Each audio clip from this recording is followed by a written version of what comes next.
أعوذ بالله من الشيطان الرجيم. بسم الله الرحمن الرحيم. الحمد لله رب العالمين، والصلاة والسلام على نبينا محمد وعلى آله وأصحابه أجمعين، أما بعد. Esselamu Aleyküm ve Rahmetullahi ve Berekatuh. Değerli Müslümanlar, Allah'ın Resulü sallallahu aleyhi ve sellem Allah tərəfindən insanlara göndərilmiş bir rəhmətdir. Allah Resulunun vasitəsilə bizlərə istədiyi bəzi mesajları çatdırmışdı ki, o mesajların bir hissəsi bizim axirətimizlə, bir hissəsi dünyamızla əlaqəlidir. Dünyamızla əlaqəli olanları, yəni dünyamızı düzgün yaşayaq, düzgün quraq, necə evlənək, dostluğu kimlərlə edək kimi məsələlərdir və bir qismi də ki, sırf axirətlə, yəni bunu etsən cəhənnəm, bunu etsən cənnət əhli olarsan kimi. Və Həşr surəsi 7-ci ayədə də Rabbimiz buyurmuşdur ki, Allahın Resulü sizə nəyi verirsə alın, nəyi qadağan edirsə ondan uzaq durun. Deməli, Resulullah bizim üçün konkret bir örnəkdir. Onun həyatı bizim üçün ən mötəbər həyat, sözləri bizim üçün ən mötəbər sözlərdir. Belə olan təqdirdə sizcə şeytan aman verər ki, Resulullahla bizim aramızdakı əlaqə tam səhih olsun? Yox, əlbəttə ki, yox. Şeytan çalışacaq zaman Resulullahın adından bəzi yalanları bizə inandırmağa, hətta sizə onu da deyim ki, bugün oxuyacağımız bir neçə məsələyə toxunacağıq. İndi baxaq vaxtımız nə qədəsinə çatsa. Yəni, bunun əslində heç bizə zərəri yoxdur bu işi görməyin. Amma Rasul onu deməyibsə, onu Rasulun adından deməzlər. Bax, məsələ odur. Ola bilər ki, biz düşünək ki, burada nə var ki? Bunu belə etsək də zərəri yoxdur. Nə olar? Amma bilmək lazımdır ki, xeyr, Rasul deyibsə, deməli o Allah tərəfindən gəlib. Minillər belə keçsə, kimsə ondan nöqsan tapa bilməz. Necə ki, Qur'andan tapa bilmirlər. Amma Rasul deməyibsə, ola bilsin ki, bugün bizim üçün gözəl görünsün ki, bəli, həqiqətən də bu cürası bizə zərərliymiş, düz sözdür. Üstündən yüzillər keçər, elm inkişaf edər, ortaya çıxar ki, bunun heç zərəri yox imiş. O zaman insanlar deyəcək, bax, Rəsul da bəzən yalan danışıb. Və yaxud da ki, o qədər Rəsulun dilindən yalan danışarlar ki, sonra insanlar deyər, biz nə bilək doğru hansıdır, yalan hansıdır. Halbuki bugün bəzi bilməyən insanlar belə danışır. Ələl-xüsus Qur'anilər. Biz nə bilək doğru hansıdır, yalan hansıdır. Nə bilərsən? Tarixi necə bilirsən? Öyrənsən bilirsən, öyrənməsən əlbəttə bilməyəcəksən. Biləndən soruşacaqsan. Özün bilmək istəyirsənsə oxuyacaqsan. Resulullahın da həyatını, səhih hədisləri oxuduqca onun necə səhih olduğu, necə düppədüz Resulullaha qədər çıxan ünvanını göstərilir və bütün dünya müsəlmanları, elm adamları tərəfindən təsdiqlənilmişdir. Səhih hədislər əlimizdədir. Heç çətin yerdə deyil, Arabca bilib onu mətndən oxumaq lazımdır. Vəssalam. Bəli, dəyərli müsəlmanlar, sizə bir neçəsini diqqətinizə çatdıracağım ki, bu əslində sizdə Resulullahın hədislərinin nə qədər mötəbər olduğunu izah etmək üçündür bu. Yoxsa şübhə salmaq üçün deyil. Yəni, siz elə düşünməyin ki, heç bəlkə də bizim etdiyimiz nə qədər işlər var ki, heç Rasulullah deməyib. Yox, yəni ibadət işində etibar etdiyiniz ünvanlardan səhih hədislərlə gələn ibadətləri edəcəksiniz. Hansının sənətini sizə göstərmirlərsə, bəli, onu özünüz də incələyəcəksiniz. Bəli, yalanlar, bir neçə yalan danışılmışdı. Misal üçün, bəlkə də elə sizlər də onun bir neçəsini belə doğru olduğunu bilirdiniz. Axşam dırnaq tutmaq olmaz. Axşam evdən pul, maya verməzlər. çörək verməzlər. Niyə? Axşam versən çörəyin gedər. Yeməyi duzla başla, yeməyi duzla bitir. Bunlar Resulullahın adından deyilən iftiralardır ha. Sonra əsr namazından sonra yatmaq olmaz. Axşam çinmək olmaz. Bu saydıqlarım Resulullahın adından danışılmış iftiralardır. Axşam dırnaq tutmaq olmaz. Sözü doğru deyil, Allahın Resulundan gəlməyib bu. Bəs haradan gəlib bu söz bizə? Bu söz bizə atalarımızdan gəlib. Resulullah'dan deyil. Resulullah'dan olsaydı qiyamətə qədər axşam dırnaq tutmaq olmazdı. Amma babalarımız qədimidə mum ışığında yaşayıblar. Mum, yəni şam dediyimiz şam. Və yaxud da ki, ocaq qalayıblar, daha kasıblar, ocaq qalayıb, heç onun mumu da olmayıb. Ocağın istiliyin, ocağın hərarətinin işığında yaşayıblar. Və axşamlar övladlarına dırnaq tutmağı qoymazdılar ki, qaranlıqdır, göz yaxşı görməz. Sən dırnağı da o zaman qəmə kimi kiçik ülgüclər düzəldirdilər, balaca. Eyni ülgüc kimi. Çox iti olardı, onunla dırnaq tutardılar, onunla bədənlərini təmizləyərdilər, tüklərini. Çox iti olardı, ülgüc, eyni bugünkü ülgüc kimi. Daha başqa şeyə istifadə olunmazdı o. Çünki çox incə olurdu deyə. Və onunla eyni zamanda dırnaqlarını tuturdular. Axşam çağı tutduğun dırnaq sıçrayar, gedər, tapa bilməzsən. Düşər evdə bir yerə, görməzsən deyə, dırnaq da elədir ki, əslində dırnağın özündə o doğru addım olub qədimidə. Ki, axşamlar qoymayıblar dırnaq tutmağa. Çünki o dırnaq elə bir şeydir ki, xalçanın bir yerinə düşsə, sonra tərs qalsa, yəni birinin ayağına batsa, infeksiya vermə ehtimalı çoxdur. Bəli, çünki dırnaqda infeksiya olur. Ona görə dırnağın ətdən ayrılan hissəsi ki var, yəni oranı tutanda heç nə hiss etmirsən. Amma biraz dərindən tutsan ki, ora maya deyirlər, mayaya girsən o yandırıb tökər insanı, ağrı verər ki, ora dəyməməlidir. Deməli, mayadan ayrılan hissəsində infeksiya olur. Onu tez-tez tutub təmizləmək lazımdır. Ki, Resulullah sallallahu aleyhi və səlləm hər həftənin cümə günü dırnaqlarını tutardı. Amma cümə günü dırnaq tutmaq sünnə deyil, ha. O da sünnə deyil. Sadəcə olaraq mümkün qədər təmizlik işlərini cüməyə salardılar. Belə etmək olar. Ya amma ki, hökmən cümə günü tutmalısan kimi deyil. Resulullah əsasən cümə günləri edib bunu. Bəli. Deməli, dırnağın artıq hissəsi infeksiya olur. Allah qorusun, birinin ayağına batar. Evdə körpə uşaq olar, əməyləyər əlinə batar.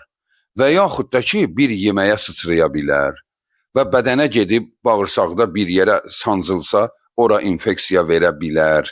Kimi ehtimalları nəzərə alıb, böyüklər deyiblər ki, axşam dırnaq tutmayın.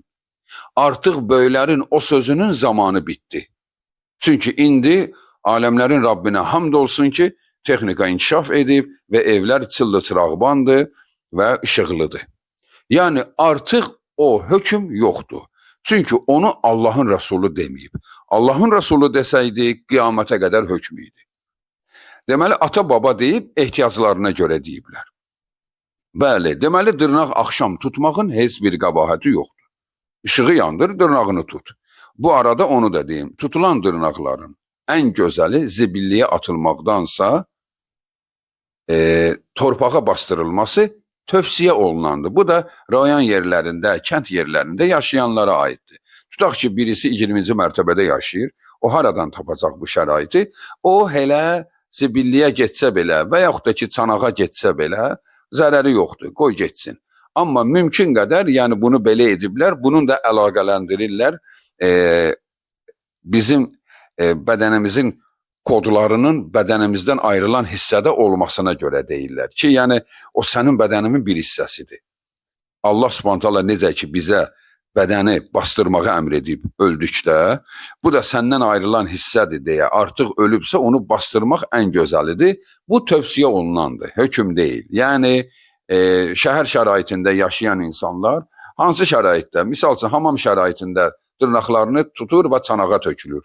Bəli, zərəri yoxdur. Yəni bunun dərinə getmək mövhumatdır, yoxdur belə şey. Bəli, deməli dırnağın axşam tutulması, qadağan olması Rəsulullahdan gəlməyib. Rəsulullahın adına atılmış iftiradır. Axşam pul vermək olmaz. Niyə? Axşam nəsə versən evindən, səndən gedir. Ola bilsin ki, o sənin mayandır, axşam maya verilməz ki, onu versən, sonra özün yoxsullaşa bilərsən. Bu mövhumatdır, yəni bu xurafatdır, dində belə bir qayda yoxdur. Bəlkə birinin elə ehtiyacı vardır ki, axşam çağı evinə çörək almalıdır, səndən pul istəyir. Sən də deyirsən, qalsın səhərə. Özü də şeytanın oyununa baxın, deyir, qalsın səhərə, axşam verə bilmərəm. Bu da dedi, doğrusu ya, belə qayda var. Səhər gəldi, deyir, süftə eləməmişəm, verə bilmərəm. Qoy süftə eləyim sonra. Bu öldü də acından. Yəni, bunun ehtiyacı məhv oldu da daha. Yəni, bu deyil, belə şey doğru deyil. Ümumiyyətlə, müsəlman unutmamalıdır. Xeyir Allahın əlindədir. Şər sənin səhv addımlarındadır. Yəni, tutaq ki, o sigaret almağa pul istəyir, əlbəttə verməyəcəksən. Deyəcəksən, harama pul vermərəm. Yoxsa bəhanə gətirir, axşam vermərəm. Niyə? Deyək ki, o sigaret alacaqdı, içki içməyə gedirdi. Elə de ki, mən içkiyə pul vermirəm. Yəni, amma axşam pul vermək olmaz sözü doğru deyil, əlaqəsi yoxdur. Axşam evdən çörək vermək olmaz. Niyə olmaz? Yəni, bunlar hamısı yanlış sözlərdir. Axşam evdən nəyinsə verilməsində bir qəbahət yoxdur. Sonra burada duzla yeməyi başlamaq, duzla bitirmək. Bu, Ali İbn Əbu Talibdən rəvayət eləyirlər. Güya ki, Ali İbn Əbu Talib deyib ki, Allahın Rəsulü sallallahu aleyhi və səlləm belə buyurmuşdu. Yeməyi duzla başlayın, duzla bitirin. Bu hədis mövdu kateqoriyasındadır. Mövdu da ki, qətiyyən doğru olmayan batil hədis. Yəni, dəif də deyil, bu dəifdən də aşağı. Yəni, uydurma. Bu, Allahın Rəsulunun adına atılmış uydurmalardandır. Duz təbiidir ki, insan orqanizmasında duzda olan minerallara olduqca ehtiyac var. Sümüyün bərkiməsi, yaddaşın güclənməsi, həzm prosesinin bərpa olunmasında duz çox rol oynayır. Amma duz yemək yox, duzu xörəkdə yemək. Yəni, duz yeməyin içində parçalanmalıdır. Duz da deyəndə rafinə olunmuş duzlar deyil, ağappaq duzlar satılır mağazalarda. O duzlar demək olar ki, ölmüş bir duzdur, məhv olmuş bir duzdur. Nədir? O duz çox ağ olsun, süfrədə gözəl görünsün deyə. Əslində, mümkün qədər qaya duzları alın, dəyərli müsəlmanlar. Qaya duzlarından istifadə edin. Yəni, qara olur, qarışıq olur, yəni sanki yerdən yığıblar kimi olur. Amma ən doğrusu hələ o duzdur. Ən sağlamı o duzdur. Həmən duz sənin bağırsaqlarına, zehninə, sümüklərinə fayda verir. Ondan ayrılan minerallar. Çünki o rafinə olunmayıb, çox da cilalanmayıb. Amma o biri duzlar cilalanıb, dümağ vəziyyətə gətirilib, duzdan onda qalan bircə dadıdır. Mineralları paramparça olub. Ona görə də o duzdan istifadə etmək. O da ki, yeməyin misal üçün salatın üstünə deyil, yeməyin içinə atmaq ki, o yeməkdə parçalansın. Çünki o duzun daşları həzm prosesində problem yaradır. Amma yeməkdə isə o parçalanır, faydası daha xeyirli olur. Deməli, duz yemək var. Daha doğrusu duzun insan bədəninə faydası var. Amma Rasulullah belə söz deməyib. Duzla başla. Bunu bəzi insanlara, bəzi həkimlər məsləhət ediblər. O da ki, onun həzm prosesində yaranan problemlərə görə. Normalda duz çox da yeyiləsi qida deyil. Yəni, duzun bir insan həyatında gün ərzində 4 qramı icazəlidir. Gün ərzində bütün yeməklərinin içində olan 4 qram duz. Yəni, o bir çimdik etmir. Yəni belə, duz çox da xeyirlidir o duz. Daha duzlu yemək, bəzi insanlar duza batırır, yeyir, duz deyir lazımdır bədənə. Bu qədər lazım deyil ki, bədən özü də onu istehsal edir də. Yəni biraz bədənə kifayət eləyir. Duz ümumiyyətlə duzun özü də öldürücü amillərdəndir. Yəni maddələr mübadiləsini pozan amillərdəndir çox olanda. Yəni o çox da yaxşı deyil. Yeməyin içində yaxşıdır. Amma Rasulullah bunu deməyib. Bəzi həkimlər tövsiyə ediblər. O sözü, bax adətdir, bax dəyərli dinləyicilər, siz də diqqətlə dinləyin. Biz də bunu bəzən edirik. Biz deyəndə, yəni bəzi analarda, bəzi atalarda bu nəsihət görünür. Uşağına bir sözü demək istəyir ki, bunu etmə, deyir, Peyğəmbər belə deyib. O uşağı qorxudur. Allah belə deyib. Deyəndə ki, axı Allah elə deməyib. Deyir, yox, belə deyirəm ki, qoy qorxsun da eləməsin onu. Hə, deməli, sən uşağı özünü heçə saymısan, deməli, uşağa ancaq Allahla qorxuda bilirsən. Bəs uşaq atasına, anasına etibarı nədir? Atam belə deyib, sözünü niyə məhv edirsən? Elə sənin də sözün övladın üçün keçərli olmalıdır da. Deməli, o məhəbbəti, o inancı uşağında yaratmalısan ki, sənin uşağın səndən çıxan sözlərə etibar etsin. Niyə hələ Rasulullahın adına iftira yaxaraq yalan danışırsan ki? Öz sözünü de. De ki, oğlum, qızım, bunu etməzlər. Bu zərərlidir. Bunu edərsənsə gələcəkdə bu xəstəliklər çıxar ortaya. Sən bunun əziyyətini çəkərsən. Nə qədər az yaşlısan bunları tərk et. Kimi nəsihət et. Qoy sənin nəsihətini dinləsin. O düşünsün ki, atam mənə bunu deyərdi. Niyə ona inandırırsan ki, Allahın Rəsulu belə deyib? Güya onu qorxudub sözə inandırması üçün əsla, dəyərli insanlar, əsla. Çünki Allahın Rəsulu sallallahu aleyhi və səlləm buyurmuşdu. Kim mənim adımdan yalan danışarsa, cəhənnəmdəki yerinə hazırlansın. Yəni, hökmən o sözə görə əzab çəkəcək. Burada demədi ki, Rasulullah deyib şərab için. Burada demədi ki, Rasulullah deyib qumar oynayın. Burada hətta yaxşı sözü belə Rasulullahın adından danışa bilməzsən. Deməyibsə demə, sus. Öz sözün kimi danış. Sonra, əsirdən sonra yatmaq barəsində. Ki, Allahın Rasulü əsirdən sonra yatanlar üçün demişdi ki, kim əsirdən sonra yatarsa, onu cin vursa və yaxud da ki, ona görə bir xəstəlik tapsa bizlik deyil. Yəni, artıq biz onu demişdik ona. Hələ söz yoxdur, bu hədis səhih deyil. Bu hədis başqa formada vardı, İşa namazı üçün keçir. İşa namazı üçün. Ki, Allahın Rasulü sallallahu aleyhi və səlləm buyurmuşdur ki, Kənə yəkruhun nəvmə qabləl-işai vəl-hədisi ba'dəhə. Rəvahu Buxari. İmam Buxari, Əbu Barza Əl-Əsləmi radiyallahu anhudan rəvayət edir ki, Rasulullah sallallahu aleyhi və səlləm İşa namazından qabaq yatmağı, İşa namazından sonra söhbəti bəyənməzdi, xoşlamazdı. İşa namazından qabaq yatmaq, deməli, mağrib namazını qılıb yatmaq olmaz. Haram deyil ha, bəyənməyib Allahın Rəsulü. Niyə bəyənməyib? Mağrib namazından sonra yatarsansa, ala yarımçıq yatmış olacaqsan, birazdan işa namazına duracaqsan, həm yuxunun tam keyfiyyətini ala bilməyəcəksən, yarı yuxulu durub, işanı qılıb, ondan sonra ola bilər ki, yuxun pozulsun və yaxud da ki, ondan sonra yubadarsan. Məğribdən sonra yatdın, durdun, işanı qıldın, ondan sonra telefonu götürdün, oynayacaqsan, əsli yatış vaxtını yatmayacaqsan. Baxın, dəyərli insanlar, normal yatmamaq var ha. Normal yatmamağın gələcəkdə törədəcəyi fəsadları elm adamları düzəldə bilmir ha. Yuxu pozğuntuluğu var ha, yuxunun sistemini pozmaq. O, elə fəsadlar törədir, hamı sinirlə bağlı fəsadlar törədir.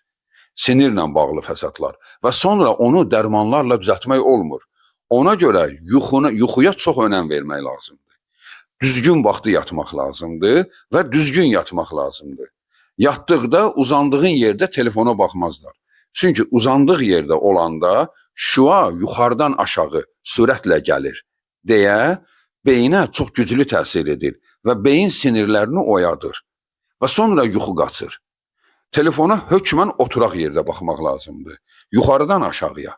Ki şüa telefona dəydikdə, gözünə qaydanda o zəif şəkildə qayıtsın. Uzanan yerdə baxanda isə şüa axır gözün dərinliklərinə. Ona görə də burada Rasulullah sallallahu aleyhi və səlləm İşa namazından qabaq yatmağı bəyənməzdi. Bir də onu da deyim ki, zaten məğrib namazından sonra İşa ilə məğribin arası yarım saat 40 dəqiqədir. Ola bilər sizin təqvimdə 1 saat göstərir. O məscidlər üçündür. Məscidə gedib qayıtmaq uzun çəkirdi deyə 1 saat yarım məsafə veriblər. Evindəsənsə, yorğunsansa, yatmaq istəyirsənsə, məğribin üstündən yarım saat 40 dəqiqə keçdisə, İşanı qılıb yata bilərsən. Çünki hava tam qaralandan sonra İşadır. Hələ gözlə də havaya baxsın, görəcəksən. Məğribi qılandan sonra, bir yarım saatdan sonra baxsan, görürsən ki, hava qapqaranlıqdır. Hələ o zaman İşanı qıl, yat. Yoxsa qılıb 1 saatdan sonra İşanı qılmaq və sonra oyanma. Belə deyib Allahın Rasulü və İşa namazından sonra yatmağı bəyənib. Ki, yəni oturub söhbət etmə.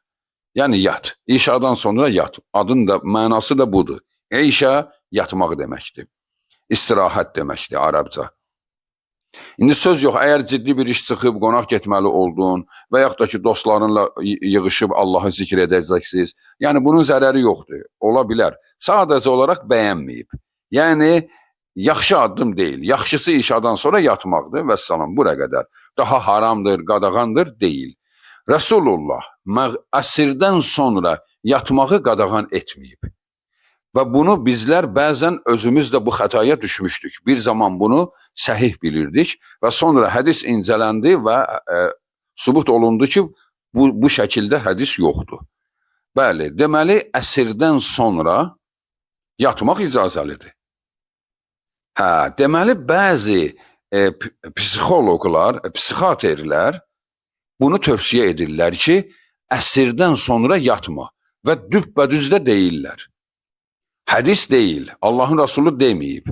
Amma bunu nevroloqlar, psixiatrlər tövsiyə edirlər ki, əsr namazından sonra məğribə doğru yatma. Çünki həqiqətən də insan həmən vaxtı yatanda, məğrib üçün oyananda səmə kimi olur, həyəcanlı olur, ürək döyüntüləri çox sürətli olur və nədənsə qorxurmuş kimi olur. Deməli, beyin həmən vaxtı yatmaq istəmir.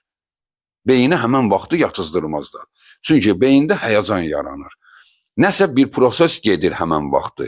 Bunu həkimlər, nevroloqlar, psixiatrlər tövsiyə ediblər müsəlman ümmətinə ki, bu arada yatmayın.